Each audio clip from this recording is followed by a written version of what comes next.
Yo boss killer Kota cheta se Abano kona manjwaizia Yo fat kings Tony Finonzi Rutu King Zingori shingudze moyo Kuda kurarama life yepa musoro Pandinoro ndire mupfumi Fume mangwana ndiri muvhimi Handina chanina chokunze kwetariro Asi ndinongo chema ndakatarisa gogo kumusoro Ini handina chanina chokunze kwetariro Asi ndinongo chema ndakatarisa gogo kumusoro Achero ndikabuda ndakasungatai Manero ndinotoka isina ndai Ndozvibvunza ndo life yacho here nai Ndopfugama ndoti Mwari pindirai Kushanda ndinoshanda zvekubuda digita Andimbozororo zuva richindirigita Andikadzoka kumba msina chinhu mumaputo Asi semurume ndorarina muna matu Handina chanina chokunze kwetariro Asi ndinongochema ndakatarisa gogo kumusoro Ini handina chanina chokunze kwetariro Asi ndinongochema ndakatarisa gogo kumusoro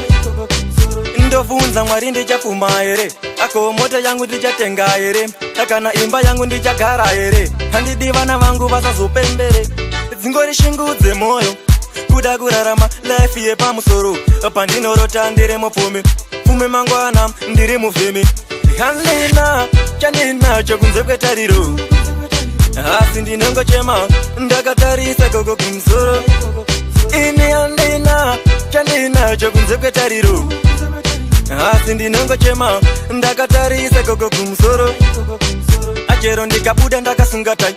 Manero ndinodzoka isina ndai Ndozvibvunza ndo life yacho here nai Ndopfugama ndoti Mwari pindirai Kushanda ndinoshanda zvekubuda digita Andimbozorora zuva richindirigita Andikadzoka kumba msina chinhu mumaputo Asi semurume ndorarina muna matu Handina chanina chokunze kwetariro Asi ndinongochema ndakatarisa gogo kumusoro Ini handina chanina chokunze kwetariro